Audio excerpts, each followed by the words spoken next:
Bon, en réalité, le gouvernement soumana weleli fait. C'est-à-dire que quand beka fomia, quand me rom na ikubi, assise nationale benkan, fait mon bora kono. Valeur mbala ni constitution bekili. Parce que fora malien bena, ko malien ka benkan ne do, ko benkan ka be la walea jagoya jamana den benkan. Okoro yemwe, okoro ali jamana nyemgo ere be barake ni assise nationale ka la yini. Assise nationale malien be benaka. Ko ka transition délai ko ka damine kalo woro la ka taa san 5 la a b'a faamuya o la k'a fɔ transition tɛ se ka autorité tɛ se k'a f'u yɛrɛ ma cogo si la ko an bɛ san 5 kɛ baara la ou bien an bɛ san 4 kɛ baara la k'a sɔrɔ o ma kɛ charte ma réviser. Donc charte révisée o de bɛ se k'a to assise nationale ka recommandation bɛ se ka bila en application. Nous commençons k'an bɛ ko délai de transition est sans fly. À sans fly,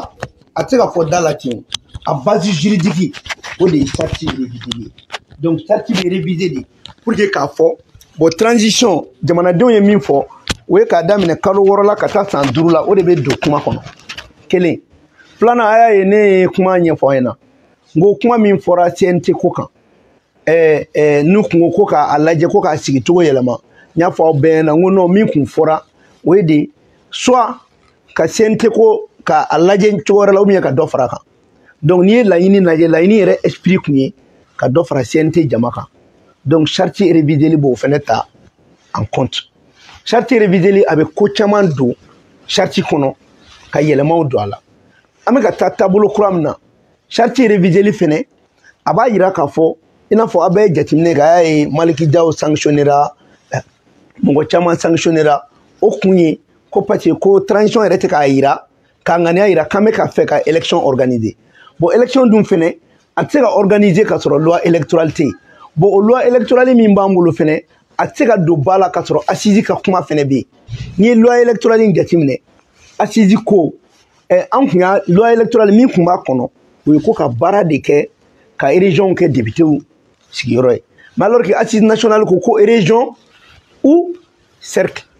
Donc, au cours assisi ka laïni obinado loi électorale kono ani laïni chamankera assise nationale fait. Bon ni jatim neke session extraordinaire là on a projet damado fo ko olu dabe do lu kumana. Ina fo a projet fait kumbe a club kumbe anga tabalika. Projet flaba là oui on est santé domaine taille. Projet mimbe Institut national de santé publique no bina ni CVD au créer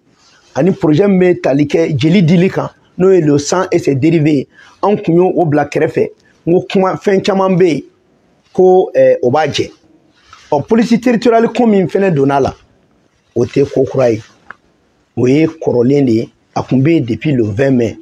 maintenant afora ay kuma kan ana dona bala o kuma flyde donc au police territoriale be a jatimine ka fo akumbe mirina min kono anabna barake mouye a rejetera fan bef et a renvoyé chien kilinte chien flatté. Donc le fait que a faudra que police territoriale ko be kuma ko korote ka dona bala mebe mo ga mon famia député obete ka ali sariata obete ka loi de voter mais président monsieur qui banga promulguer donc o police territoriale ko kuma mi o fene dona kono ani loi chama. Mais il faut que anga malin bella akilla jigi nyaba la police territoriale ko kuma chara parce que bi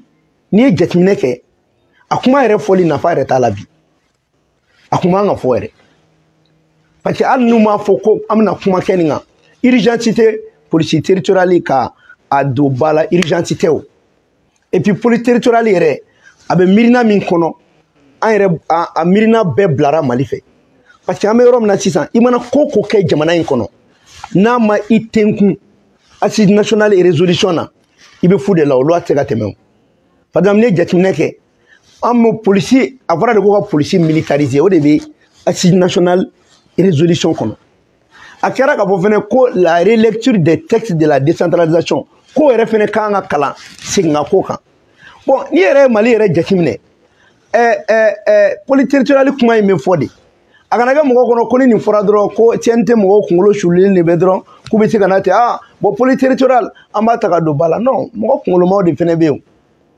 ni a fɔra min fɛ n'i y'a fɔ ni hakilina min ye bɛɛ b'i ka miirina dɔn mais an kɔni bɛ min dɔn bi maliyɛn bɛɛ k'a bila kunkolo la k'an bɛ phase 2 de la kuma dɔ bɛ yen n'a fɔra a ka di minnu ye transition ka mangoya b'o kuma ta k'a siri juru la yan fɛ k'a bolo bila yan fɛ k'a sen bila yan fɛ k'a kɛ i n'a fɔ ko maa lankolon de sigilen bɛ dɔrɔn CNT kɔnɔ n'u nana fɛn fɛn bɛ Mali ci dɔrɔn u b'o de kɛ non c'est pas comme ça police territoriale pour que a ka don ba la police territoriale ko kuma yɛrɛ an y'o kuma fɔ k'o ban a tɛ se ka fɔ ko police territoriale n bɛ fɛ bɛɛ k'a faamuya Mali yɛrɛ carte administrative yɛrɛ tɛ Mali la fɔlɔ région kura minnu créera o ma voté fɔlɔ région yɛrɛ ma opérationnaliser fɔlɔ e b'o police sigi min kelen filanan police territoriale u mana fɔ k'u b'a yɛlɛma cogo cogo police municipale de don a tɛ se ka kɛ i n'a fɔ miirina min tun bɛna jamana fara k'a bɛ taa o kadiri fɛ mɔgɔ t'o loi voté yan brigade de don c'est comme les babas de Bamako brigade de vigilance c'est le 3e niveau de la sécurité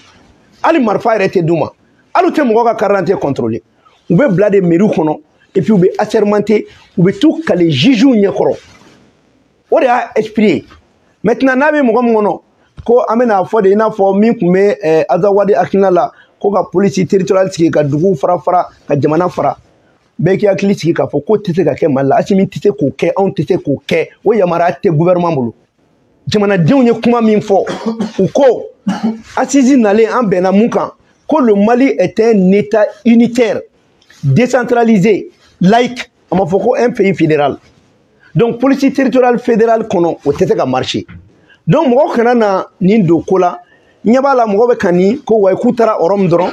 ko papier min signéna k'u nana police territoriale dɔ la ni bɛ depuis le 20 mai Muktar Wani ka gouvernement de ye nin proposé maintenant a kuma bɛ fɔ ten kɛ pour que k'a yira i n'a fɔ k'an bɛ fɛ k'an da don accord ko kuma na sinon hali ni accord avancement don gouvernement a tɛ se k'o kɛ ka ban an sera yɔrɔ min na minnu bɛ kuma caman na a tema ni a fɛnw a fɔra k'u kana n'u ka cɛdenw ye o an b'o de makɔnɔ fɔlɔ o ma kɛ communes ma créé région n'o opérationnalisera au moins 40 directions techniques o kan ka na o si ma kɛ e b'o polisi i b'o sigiyɔrɔ jumɛn a bɛna baara jumɛn kɛ hali n'i ye jateminɛ kɛ Bamako district yɛrɛ a bɛna bɔ maire commune 6 maire commune 2 maire commune 3 maire o bɛ dabila pewu Bamako bɛ kɛ district kelen de ye maire kelen de bɛ yen maire tɔ fɛn bɛ commune fɛn fɛn la a bɛɛ bɛ kɛ maire délégué de o bɛ kɛ arrondissement de kɔnɔna na donc Bamako yɛrɛ statut bɛ yɛlɛma a filanan il faut que mɔgɔw k'a faamuya ko administration o min kun seginna kɔfɛ n'o ka contrôle kun bɛ kɛ posteriori o tɛna kɛ bilen o jamanadenw bɛnna o de kan o c'est à dire maliyɛnw kana na ni fɛn dɔw fɔra u kana an ka nin baarabaden u kana ta ka sama ka sanga fɛn dɔ ma tasuma fɔli tɛ da jeni mais an bɛ ɲɔgɔn sɔrɔ a kɔnɔna na ye u ka bila u kunkolo la ko nin kuma minnu bɛ ka fɔ ni minnu bɛ k'a yira Rome ta la Rome ta an y'o analyse kɛ k'o ban an y'a fɔ très bien mɔgɔ k'a bila u kunkolo la ko Korema sigilen tɛ ten dɛ c'est à dire centre d'analyse de bɛ Korema bolo n'a bɛ f'o ma ko commission scientifique n'o président ye ne ye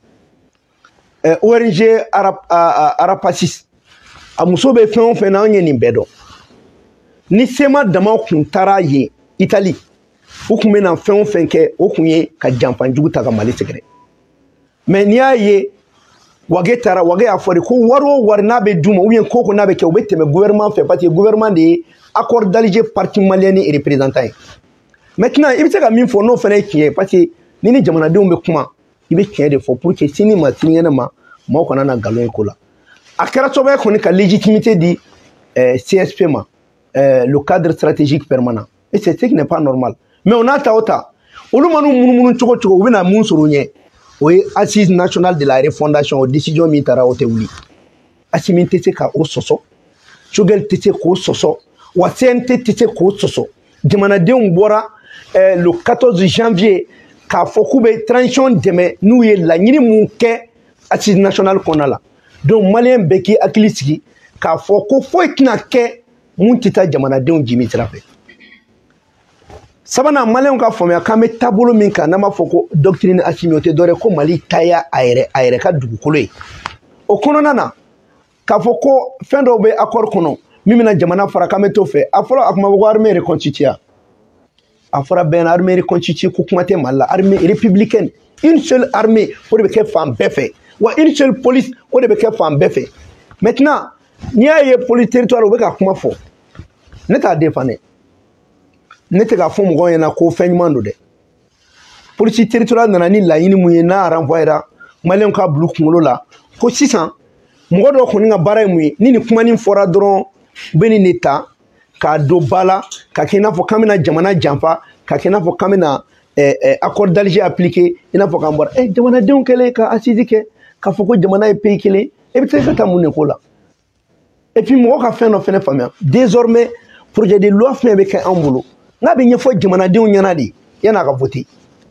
donc an tɛna na taa fɛn dɔ ta ten k'an sigi ko an tɛ mɔgɔ sago kɛ anw ka sira tɛ Europe sago la an tɛ CEDEAO sago kɛ maliyɛnw de sago bɛ kɛ mais maliyɛnw ka laɲini o dɔnnen don bi maliyɛn bɛ min na bi o tɛ police territoriale ko ye o ye sécurité ka kɛ jamanadenw ka segin u nɔ la an k'an ka communes créer an k'an ka fɛnw créer a projet de loi mana na a y'a bila u kunkolo la ko mɔgɔ hakilimaw de bɛ yen faamuyali de bɛ kɛ nin fɛn ninnu na fɛn fɛn bɛ taa jamana contre la a y'a bila u kunkolo la ko mɔgɔw tɛ don o da fɛ donc mɔgɔw kana na aw ja mɔgɔw kana na ɲimi ɲini telu bɛ maa min kun na parce que na u kana na raccourci dɔ kɛ ko fɛn dɔ bɛ yen n bɛna révélation dɔ k'aw ye a b'a kalama k'a fɔ ko yɔrɔ sanction taara Maliki Jaw kama Wage fɛnɛ b'a la c'est à dire Faransi ka méthodologie u ye fɛn bɛɛ kɛ hali u ka sécurité u ye fɛn bɛɛ kɛ pour que u bɛ se ka Maliki ninnu mabɔ tɔw la cogo min Maliki ma sɔn u ye fɛn bɛɛ kɛ pour que Wage bɛ se k'i mabɔ mɔgɔ la cogo min na u ma sɔn donc salatu duuru ninnu u jɛlen bɛ ɲɔgɔn fɛ donc u ma se k'u fara min na sanction in y'o expression de kuma caman siga bɛ na mɔgɔ la ko est ce que karisa tɛ sɔn ka janfa o bɛɛ y'u ka kuma de parce que u bɛ fɛn o fɛn ɲini o ye maliyɛnw ka siga don ko est ce que Maliki Jaw ni Assimi bɛ ɲɔgɔn fɛ est ce que Wage n'u bɛ ɲɔgɔn fɛ nin bɛɛ bɛ ɲɔgɔn fɛ Mali tɛ Wage ta ye Mali tɛ Maliki Jaw ta ye Mali tɛ Assimi ta ye Mali ye maliyɛnw de ta ye Assimi y'a fɔ aw bɛɛ ɲɛna ko peuple mana min fɔ o de bɛ kɛ souvent erreur de communication bɛ kɛ par exemple n'an kun kumana ɲɔgɔn ɲɛna an b'a fɔ ce n'est même pas la peine session extraordinaire k'a fɔ ko police territoriale bɛ yen parce que dans tous les cas ni dossier bɛ a ka tabali kan assemblée kɔnɔ dossier o dossier b'a bolo sanga ni waati a b'a dossier ta a bɛ kuma kan mais a bɛ di commission mun ma olu de bɛ mɔgɔw ɲininka ka u bɛ gouverneur wele u bɛ bɛɛ wele ka bɛɛ ɲininka est ce que nin bɛ se ka kɛ yan olu ka avis kɔfɛ de a bɛ kɛ et jusqu'à preuve de contraire police territoriale a tɛ se ka don ba la parce que texte Mali yɛrɛ taara assise nationale minnu kan o b'a to fɛn caman b'a kɔnɔ o bɛ se ka bɔ yen maintenant même l'appellation parce que mun ye mɔgɔw sera police territoriale ko ye a fɔcogo mais a mana kɛ cogo cogo an bɛ min dɔn o ye police municipale de an y'o de fɔ kow ka wele u tɔgɔ la mais min kɔni bɛ mun fɔ an ɲɛna dɔrɔn c'est pour que jamanaden bɛɛ k'i ni lafiya parce que an ni tubabuw de bɛ ɲɔgɔn na u bɛ nin fɛn nin ta i m'a ye o tun ye maliyɛn bɛɛ ɲɛsin accord ma accord bɛ appliqué accord tɛ appliqué ko de ma tɛna ka na ni traité de coopération militaire ye k'a fɔ ko accord ni bana don banakisɛ ye traité de coopération militaire de depuis an y'o jɔsi an ma accord ko bannen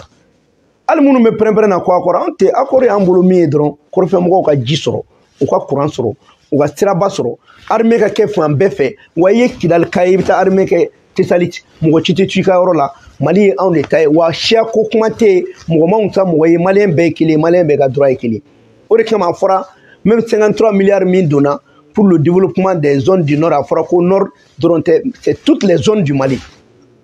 donc n bɛ fɛ k'o fɔ aw ɲɛna parce que jamanaden bɛɛ kɔnɔ gannen don dɔw b'u ka interprétation na u bɔra yɔrɔ min dɔrɔn u nana nin kɛ i b'a fɔ ko kura tɛ kɔrɔlen don et jusqu'à preuve du contraire dossier kuma fɔlen ta kɛlen papier baden bɛ yen n'a kɔnɔna man ɲi an t'a ta wa an bɛ layidu min kɔni d'aw ma Korema bɛ layidu min d'aw ma papier o papier n'a bɛ nin kɔnɔ a kuma a ɲiɲi n'a ɲɛɲɛ n'a ko k'a bɛ taa yɔrɔ o yɔrɔ an b'a ɲɛfɔ maliyɛn bɛɛ k'a dɔn min b'a kɔnɔ anw tɛ sariya foyi ta k'a voter k'a sɔrɔ maliyɛnw m'a dɔn a kungun ye mun ye a ɲɛɲɛ ye mun ye fɛn min b'a kɔnɔ min ka ɲi min man ɲi an b'a bɛɛ fɛsɛ fɛsɛ mais an bɛ yɔrɔ min na police territoriale kuma fɔlen t'a to ko a bɛna kɛ wa n'a kuma bɛ fɔ don min na fɛn fɛn b'a kɔnɔ an bɛ bɔ ka fɔ donc mɔgɔw k'a dɔn k'an tɛ nin nɔ mɔgɔ kama Mali bɛ yɔrɔ min na sisan jamanadenw décidelen de don u b'u ka faso dɛmɛ mais ni nin ko wɛrɛ nana n'an m'an kɔlɔsi a bɛ fasodenw décourager jamana dɛmɛni na mais ni fasodenw yɛrɛ m'a faamuya ko dɔ bɛ yen k'olu tɛ se ka kɛ u bɛ ɲinɛ u ka hakɛ dɔ kɔ fasoden bɛɛ bɛnna assise nationale kan mɔgɔ tulo bɛ na u bɛɛ ka taa assise nationale et résolution ta u ka kalan i b'a dɔn o la ko hali nin a sariya tɛ se ka ta bilen a tɛ se ka kɛ quoi a bɛ cogo a nana cogo min na a tɛ se ka don ba la ten cogo si la parce que assise nationale de bɛ ko bɛɛ sanfɛ o assise nationale o de nana ni charte révisée ye bi o assise nationale o de nana kɛ loi électorale kalan bɛ ka kɛ o assise nationale donc ni session extraordinaire fɔra dɔrɔn dossier fɛn bɛ yen n'o ye dossier pendant ye ni dama d'olu kuma na a kumaw bɛ fɔ mais o kɔrɔ tɛ k'a bɛ kɛ n bɛ segin n ka kuma kan loi dɔw votera CNT ye loi dɔ voté la loi sur l'extradition judiciaire ani la loi sur l'entraide judiciaire mɔgɔ baden kun sɔnna a loi ma mais président Assimi m'a promulgué o parce que ko n'u y'a promulgué ko kɔlɔlɔ dɔ b'a la min ma ɲi jamana ma donc ne bɛ mun fɔ maliyɛnw ye il faut que an ka da dɔw bɛ taa Assimi dɔgɔya dɔw bɛ Maliki dɔgɔya dɔw bɛ bɛɛ dɔgɔya ko police territoriale fɔra dans tous les cas a y'aw bila kunkolo la an ye maliyɛn minnu ye anw ma taa fɛn kama an tɛ fɛn ɲini mɔgɔ fɛ Mali ka hɔrɔnya n'a ka danbe Mali tɛ farali mun kɛ an b'o kɛlɛ la cɛ o cɛ i ko k'i b'o fɛngɛ i n'a mɛn ɲɔgɔn na mais cɛ o cɛ bɛ Mali ko la i ni anw don an tɛ kulonkɛla ko la an tɛ se k'an ka diɲɛlatigɛ di parce que an bɛ yɔrɔ min na fo maliyɛn bɛɛ k'a faamuya ko an bɛ kɛlɛ mun na sisan autorité an tɛ se ka segin an kɔ an ye layidu de di k'an tɛ jamanadenw janfa an ye layidu de di ko Mali bɛ fara ɲɔgɔn kan donc ko o ko bɛ n'a to ni Mali bɛ bɔrɔtɔ an tɛ don o da fɛ donc a k'a bila kunkolo la k'o de ye kuma ye session extraordinaire convoquera a convoqueli tɛ dɔwɛrɛ ye an bɛ ko an fɛnw k'a yɛrɛ jubaju tɛ dɔwɛrɛ ye dɛ a jubaju ye assise nationale k'a don ba la e tɛ se k'a fɔ k'e bɛ assise nationale don ba la fɛn min ni assise nationale bɛ ɲɔgɔn sɔsɔ k'i b'o i bɛ baara ko kan depuis n'a sera an bɛ ɲɔgɔn hakili jigin fɛn min bɛ nin papier in kɔnɔ ani maliyɛnw ye laɲini minnu kɛ est ce que u bɛ tali kɛ ɲɔgɔn na wa o tɛ tali kɛ ɲɔgɔn na a bɛ bila yen an bɛ na loi minnu proposer n'a tɛ tali kɛ maliyɛnw ka laɲini na a bɛ bila kɛrɛfɛ foyi de tɛ ta sariya la bi n'a ni maliyɛnw ka laɲini tɛ ta a bɛ bila de parce que sariya maliyɛnw bɛnna mun kan assise nationale la o de bɛ bɛɛ sanfɛ i tɛ se k'o sɔsɔ a kana kɛ mɔgɔ kɔnɔ k'an taara assise la dɔrɔn ko ka dɔ fara délai kan dɛ non ko de ma o fɔ bɛɛ ɲɛna assise nationale k'a bila en application an b'a suit fo ka taa s'a dan na à 25 ans hali n'an tɛ an b'an denw bila u k'a tɔ suit maliyɛnw bɛnna ko ko kan k'a don ba la parce que mɔgɔw tɛ se ka taa sigi ka kuma ka bɛnkan dɔ kɛ k'i bɛ sariya dɔ ta k'i b'o sɔsɔ o tɛ se ka kɛ o donc maliyɛnw k'u yɛrɛ lafiya sa u ka taa assise résolution kalan dɔrɔn fɛn minnu b'a kɔnɔ est ce que o ni min bɛ nin kɔnɔ est ce que u bɛ taa ni ɲɔgɔn ye n'a tɛ taa ni ɲɔgɔn ye dɔrɔn a bɛ bila kɛrɛfɛ de o c'est un élément scientifique parce que débat bɛ yɔrɔ min na sisan débat niveau yɛlɛla de a kana kɛ mɔgɔ kɔnɔ ko fanga kɔrɔ don a kana kɛ mɔgɔ fɛnɛ kɔnɔ ko anw bɛ cogo kɔrɔ min na o banna depuis assise kɔni kɛra n'o document de bɛ yen maliyɛn bɛɛ kan ka assise nationale et résolution ka kɛ calendrier de ye k'a gulon i ka so kɔnɔ ni ko o ko nana an bɛnna ka ko nin bɛ est ce que min bɛ ka kɛ o ni nin ye kelen n'o bɛ ka kɛ n'u tɛ kelen ye an bɛ bɔ an b'a fɔ ayi nin miirina min bɛ ka ta ani maliyɛnw bɛnna min kan o tɛ nin ye nin miirina min bɛ ka ta ani maliyɛnw bɛnna min kan o tɛ nin ye loi min kan ka na polisiw la o ye militarisation de ye maliyɛnw bɛnn'o kan assise nationale la loi min fɛnɛ kan ka kɛ c'est la relecture des textes donc u kana to mɔgɔw ka kuma in u kana gouvernement mangoya tuguni parce que an bɛ phase min na dɔw ka souhait tɛ foyi ye k'a fɔ dɔrɔn a kun dalen b'u la an ɲɛ t'u la u bɛ ka n'a kɛ tan. Fɔnba an y'a ye k'a fɔ polisiw yɛrɛ bɔra ka kuma u yɛrɛ tɔgɔ la n'u ka syndicat ye k'a fɔ nin ko min bɛ sen na k'olu jɔrɔlen don ko ɲɛfɔli ka k'u ye e ka fɔlen kɔfɛ u bɛ se ka a jigiya k'a fɔ k'u bɛ se ka kala turu nin na. Cɛ ko polisiw da ka sunɔgɔ sa nin kuma bɛ se ka fɔ polisiw kɔ wa u bɛ kuma min fɔ olu ka miirina de bɛ ɲininka baara bɛ kɛ ni o ye c'est à dire jamanaden si kana paniquer nin kuma na c'est à dire maliyɛn bɛɛ ŋaniya ye kelen ye papier nalen ani papier voteli tɛ kelen Musa ko maliyɛn k'u da ka sunɔgɔ cɛ an tɛ kulonkɛ la koyi an tɛ se k'an ka siɲɛna dabila ka an nin da fɛn kan non non non mais u ka bila u kunna ko hali CNT mɔgɔw bɛɛ bɛ nin fɛn dɔn c'est à dire texte ko dɔ de b'a ta a bɛ ta ni kun dɔ de ye o a bɛ se ka taa jɔ jɔnni ɲɛkɔrɔ k'a bɛ fɛn dɔ fɔ ko a bɛ maliyɛn mɔgɔ si tɛ se ka maliyɛn bluff bilen o maliyɛn bɛɛ bɔra n'i y'a ye anw bɛ kuma ka kuma an bɛ k'a fɔ bamanankan na a kun ye mun ye ne ka nin kuma in tɛ dɔ wɛrɛ maliyɛn bɛɛ ka parce que ni mɔgɔ dɔ nana i ja bɔ nin bɛna kɛ e yɛrɛ tun ɲɛ b'a la kɛcogo t'a la i b'a f'u ɲɛna bɛɛ ka assise nationale ta comme référence min b'o kɔnɔ n'o ni fɛn o fɛn tɛ taa musa a tɛ ɲa an bɛ se ka taa mɔgɔ dɔ ta ko police territoriale o ni police ye kelen la police là a son statut direct police territoriale ko kuma in a bɛ bila an bɛ police municipalité de la peut-être mɔgɔ t'a dɔn u y'a fɔ ko territorial a bɛna yɛlɛma tɔgɔ la dans tous les cas kuma min bɛ taa dugutigi fɛ yen o ma se dugutigi den ka kundakogo la anw bɛ CNT la faso jama de tɔgɔ la an tɛna fosi kɛ min tɛ faso jama ka hakilina ye an tɛ mɔgɔ ka bolokɔnɔ baara la an sirilen tɛ an bolo minɛlen tɛ fɛn fɛn bɛ yen n'a tɛ taa maliyɛnw miirina la u k'a bila u kunkolo la ko tɛ don ba la mais n bɛ min f'u ɲɛna n'u ye kuma dɔw mɛn yanni an ka wuli ka kuma bɛɛ fɔ an ka ɲɛɲini a ɲɛɲini de ye nin ye police territoriale papier min b'a kɔnɔ fɛn kɔrɔ don wa a nana ni miirina mun ye o tɛ se ka kɛ fo ni fɛn wɛrɛ b'a kɔnɔ mun bɛ bɛn maliyɛnw ma hali ni ko kura fɛnɛ donn'a kɔnɔ an bɛ bɔ k'a fɔ aw ɲɛna papier min b'anw bolo ko police territoriale a kɔnɔ kuma filɛ maliyɛnw aw ko mun o ye Korema ka baara ye donc an b'o fɔ bɛɛ ɲɛna mɔgɔ kana u fɛngɛ min kɛra Rome a kana k'u kɔnɔ k'u bɔra Rome dɔrɔn k'u nana wari de di gouvernement ma k'u tɛna ka fɔ ten an ka taa police territoriale la non non non c'est-à-dire de façon ordinaire n'a fɔra ko session extraordinaire bɛ yen papier o papier bɛ yen a kan ka aw da don a bɛɛ la sinon il n'avait même pas besoin k'a fɔ session extraordinaire police territoriale loi électorale o bɛɛ ye détail ye u tun b'a fɔ dɔrɔn session extraordinaire a kuma min mana bɔ de toutes les manières an man ka fosi kɛ n'a ma fɔ maliyɛnw ɲɛna ce n'est pas parce que k'i ye organe législatif ye k'i sago bɛ jamana fɛnɛ i bɛ ko ko kɛ sariya bɛ ta jamanadenw de kama sariya bɛ appliquer jamanadenw de kama donc olu kan k'a dɔn mun bɛ nin kɔnɔ mun tɛ nin kɔnɔ don n'a nata an bɛna aw sigi hali n'a police territoriale papier kun n'a dara kɛnɛ kan fɛn fɛn b'a kɔnɔ de A jusqu'à Z an b'a bɛɛ fɔ un à un k'a fɔ bamanankan na maliyɛnden bɛɛ k'a kɔnɔ kuma dɔn nin de b'a kɔnɔ nin de b'a kɔnɔ nin de b'a kɔnɔ fɛn fɛn b'a kɔnɔ fɛnɛ mɔgɔ y'a kɔnɔ kumaw dɔn mɔgɔ k'a bila kunkolo la ko an tɛ mansin dɔ ye ko n'a fɔra dɔrɔn ko nin kɛ k'o bɛ kɛ non texte n'a ma ɲa a bɛ fɔ a k'a lajɛ mais a b'a bila kɛrɛfɛ toujours tant que aw mago bɛ min na a m'o sɔrɔ donc ne bɛ mun kɔni fɔ aw ɲɛna mɔgɔ kana nin kɛ mangoya sɛbɛn ka faamaw sɛgɛrɛ mɔgɔ kana nin kɛ mangoya sɛbɛn k'u bɛ maliyɛnw décourager u ka faso dɛmɛ la de toutes les manières maliyɛnw ye assise nationale min fɔ o bɛnkan in o de kɛra sababuya ye ni session extraordinaire n'a convoquera a belebeleba yɛrɛ bɛ ɲɛsin fɛn fila de ma charte révisée ani loi électorale ça c'est un avancée significative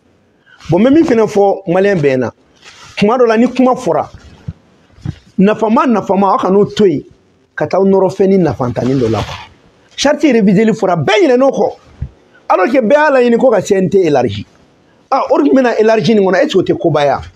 bɛɛ a fɔra ko ka charte révisée ko caman bɛ yen ko k'o don a kɔnɔ mɔgɔw yɛrɛ y'o laɲini o de mɔgɔw k'o don sanga la mɔgɔw bɛ t'u ɲɛsin min ma ko police territoriale loi électorale an sanctionnera Maliki Diaw sanctionnera ko parce que ko loi électorale bɛ anw ka tabali kan k'a ma progresser gouvernement ko a ye loi électorale don ba la n'o bɛ organe unique ninnu a b'olu fɛn bɛɛ jalatigɛ o ye fɛnba de ye mais tubabuw bɛ ka mun k'an na fɛn n'u ka tu b'an diverti an yɛrɛ fɛnɛ bɛ sɔn divertissement ma police territoriale ko ye divertissement de ye Mali ko la an bɛ yɔrɔ min na i ko bi. ne y'o kuma fɔ parce que i yɛrɛ ka kuma la k'an nana siɲɛ caman an y'a bila kɔfɛ. hali siran siran fosi t'a la o tuma na an minnu bɛ yen an ye orobo de ye ou bien an ye fasoden jugu de ye ou bien a bɛ mɔgɔ kɔnɔ k'u bɛ faso in fɛ ka tɛmɛ an kan nin n'an fana ye mɔgɔ kalan mun y'a to a renvoyera siɲɛ joli n'an y'a renvoyer parce que fɛn minnu b'a kɔnɔ fɛn ɲumanw de tɛ donc a yɛrɛ bɛ renvoyer k'a ye ko wɛrɛ don a kɔnɔ dossier bɛ renvoyer de ko pour complément d'information a renvoyera kun caman na o kun n'a y'o fara ɲɔgɔn kan o bɛ na n'a y'a bɔ a y'a renvoyer bon nin donna la o fɛn bɛɛ bɛ n'o donna la hali sini miirina min bɛ police territoriale la n'o ye n'a nana hali sini fana a bɛ renvoyer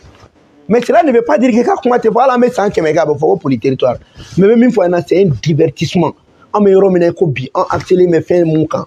o ye maliyɛnw ka sécurité minnu matchw ka so olu ka taa loi électorale an k'o voter pour que organe unique de gestion a ka sigi sen kan parce que n'o ma voter organe unique de gestion des élections a tɛ se ka sigi n'o dun sigira o de b'a to an bɛ avancer et en même temps maliyɛnw ye délai de transition min fɔ n'a ma don charte kɔnɔ a tɛ sariya kɔnɔ parce que n'i ko ko i y'a kɛ san 3 ye parce que munna an b'a fɔ ko charte révisée charte disposition dɔw de bɛ yen olu bɛ réviser dɔw tɛ réviser mais an tulo bɛ dɔw yɛrɛ la u bɛ k'a fɔ ko charte révisée ko Asimi bɛna kɛ président ye k'a bɛ kɛ tan mais charte kɔnɔ article 9 ko président k'i présenter élection nata la ani premier ministre n'a ka ministre k'u présenter ko disposition ko falen tɛ se ka don la et puis assise nationale yɛrɛ fɛnɛ ma fɔ ko ka falen don a la o bɛ taa yɛlɛma cogo di ko bɛ kɛ ko an bɛ k'a kɛ de pour que k'a fanga di Asimi ma o ka segin k'i pɛrɛn bon mɔgɔw b'u ka fɛnw interpréter mais an kɔni an ta ye mun ye n'an nana kibaruya jɛlen bɛ yen an b'a di mɔgɔw ma. mais assurance d'u ma fo sigiyɔrɔma 5 a fɔlɔ ni kun ye accord d'Alger ta a miirina kun ye fédéralisme de assise nationale ko on maintient le Mali état unitaire décentralisé démocratique laïque et social donc il y a aucune possibilité k'i bɛna ni idée dɔ ye min bɛ yɛrɛma hɔrɔnya dɔ di mɔgɔ dɔ ma a filanan assise nationale ko texte min bɛ décentralisation kan ko k'a kalan kura ye walasa a ka se k'a to fanga ka di état ma a sabanan gouvernement bɛ kɛlɛ mun na sisan o ye de fɔlɔ ka Mali 7 frontières k'o garantie ka communes créer et puis k'a lajɛ maliyɛnw bɛ se k'u ka territoire sɔrɔ ka carte administrative kɛ Mali la an ma tila o la fɔlɔ a naaninan minnu kun ko ka farali kɛ bi a caman bɛ gouvernement na o u bɛ ka Mali dɛmɛ o u b'a dɔn k'a fɔ mɔgɔ min tun bɛ k'u dɛmɛ n'o ye Faransi ye n'o bɛ ka farali miirina fɔ gouvernement ye ani Mali autorité an ye pogo kɔnɔ 7 don hali olu ka ambassadeur la maintenant i b'a bila i kunkolo la ko Mali ka yɛrɛma hɔrɔnya de b'a bolo sisan tuma min na i ta y'i ka jamana ye ani tuma min na mɔgɔ wɛrɛ sago b'i ka jamana la o tɛ kelen ye e m'a ye Florence Parly n'ale de da ko n'aw ma accord don ba la Mali tɛ lafiya mais bi an y'ale n'a ka armée an bɛ ka pogo d'u la donc accord donni ba la mɔgɔ bɛ ka accord bila yɔrɔ o yɔrɔ a fɔra ko alternativité accord la an y'a yira bɛɛ la ko nkalon don ne y'a yira hali Zabi la n ko l'alternative la accord b'a yɛrɛ bɛn ni constitution bɛ Mali la ye de hali maintenant a duurunan il faut que bɛɛ ka bila u kunkolo la ko assise nationale k'o de ye sisan fɛn ye fɛn min n'an ma an sinsin a kan ka Mali ko tɔw jalatigɛ donc o assise nationale an k'o jateminɛ i b'a fɔ k'o ye an ka yelen de ye ale ni sariya sunba bɛɛ bɛ hakɛ kelen na parce que jamanadenw ka bɛnkan de don donc an bɛ jateminɛ kɛ est ce que nin min waleya bɛ ka kɛ ani nin bɛ taa wa n'a n'a ci ta a sariya bɛ jamanadenw bolo k'a fɔ ko nin tɛ kɛ parce que anw bɛnna min kan o ni nin tɛ kelen ye donc maliyɛnw kana jɔ u yɛrɛ la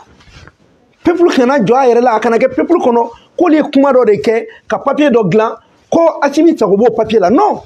Asimi ye Mali président ye mais Asimi de da ko k'an ka taa assise la Asimi de ko ni jamanadenw bɛnna min kan k'o de bɛ kɛ o tuma na a b'a yɛrɛ sɔsɔ o min fɛnɛ fɔra ko ni jamanadenw bɛnna min kan k'o bɛ kɛ CNT bɛ marché o de kan o CNT tɛ se ka a damana ko kɛ o donc fo maliyɛnw de ka c'est à dire f'a ka ɲɛfɔ jamanadenw ka dɔn ko hakɛ dɔ de b'olu bolo o hakɛ in ye o b'anw bali n'an ko an bɛ ko ko kɛ n'a ni jamanadenw ka laɲini tɛ taa a yamaruya bɛ jamanadenw bolo k'a fɔ an bɛnna min kan o tɛ nin ye bon parce que mɔgɔw tɛ k'u ka hakɛ de dɔn komi an tun bɛ politique min na kɔrɔlen o ye a bɛ kɛ mɔgɔw kɔnɔ dɔrɔn ko mɔgɔ damadɔni dɔrɔn de bɛ yen olu bɛ se k'u sago kɛ jamana la an t'o o variance kɔnɔ an minnu bɛ CNT la an ye jamana ka ciden Asimi ye jamana ka ciden an bɛɛ bɛ tali kɛ sisan fɛnba mun kan o ye les résolutions des assises nationales de refondation